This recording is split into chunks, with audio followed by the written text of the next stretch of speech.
నమస్తే అండి. ఈరోజు నేను చాలా కమ్మనైన మామిడికాయ పులిహోర చేసుకుందామండి. ఇప్పుడు మామిడికాయల సీజన్ కదా, ఇప్పుడు చాలా టేస్టీగా కూడా ఉంటాయి మామిడికాయలు, చాలా బాగుంటుందండి. ముందు నేను నూనె పెట్టుకున్నానండి. ఇప్పుడు పల్లీలు వేసుకుందామండి.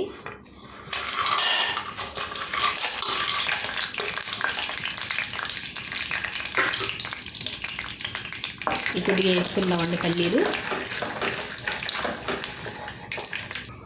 పల్లీలు కొద్దిగా ఏగినాయండి. ఇప్పుడు పచ్చిశనగపప్పు వేసుకుందాం మనం.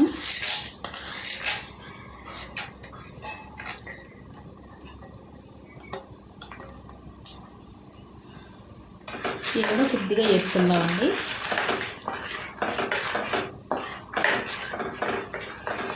ఇప్పుడు మనం కొద్దిగా జీలకర్ర ఆవాలు వేసుకుందామండి.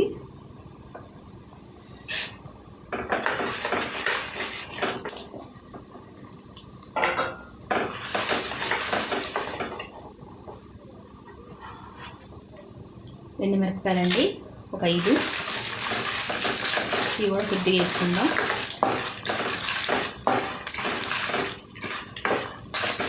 చాలా టేస్టీగా ఉంటుందండి మామిడికాయ పులిహోర. ఒకసారి మీరు ట్రై చేయండి. కొద్దిగా ఏగనిద్దామండి. ఇవి చూడండి, ఎండుమిరపకాయలు ఏగిపోయాయండి. ఇప్పుడు మనం ఇందులో పచ్చిమిరపకాయలు వేసుకుందాం.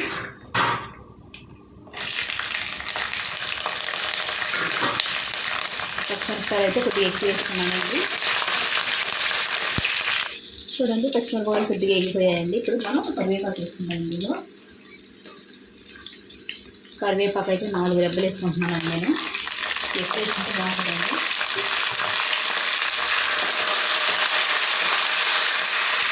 చూడండి, కరివేపాకు వేగిపోయిందండి. మనం ఇందులో ఒక చెంచా పసుపు వేసుకుందామండి. చూసుకొని వేసుకుందామండి. పసుపు పులిహోర కదండి, కొద్దిగా ఎక్కువే పడుతుంది. ఇందులో చూడండి, ఒక మామిడికాయ అండి పేస్ట్ చేసుకున్నాను, ఇది వేసేసుకున్నాను ఇందులోకి.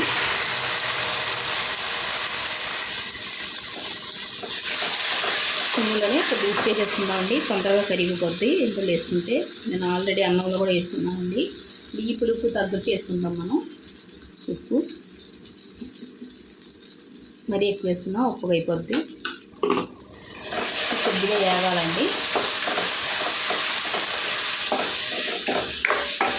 మరి ఎక్కువ అవసరం లేదండి, కొద్దిగా పచ్చివాసన పోయే వరకు ఎగితే సరిపోద్దండి.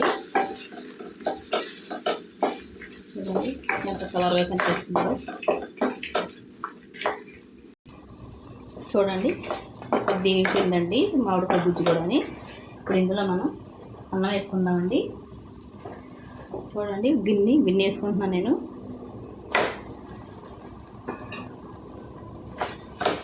మనం ఎక్కువ చేసుకుంటే ఎక్కువ కాయలు వేసుకోవాలండి. ఇదంతా బాగా కలిపేసుకోవాలండి. మనం పెట్టినట్టు సిమ్లో పెట్టుకోవాలండి.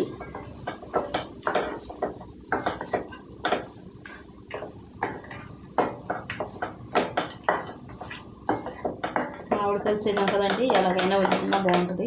చాలా వెరైటీలు చేసుకోవచ్చు. ఇందులో వేసుకున్న టేస్ట్ బాగుంటుందండి మామిడికాయలు. చూడండి బాగా కలిసిపోయింది. కొద్దిగా కలుపుకుందాం బాగాని. చూడండి, మొత్తం అంతా ఇలా కలిపేసాను.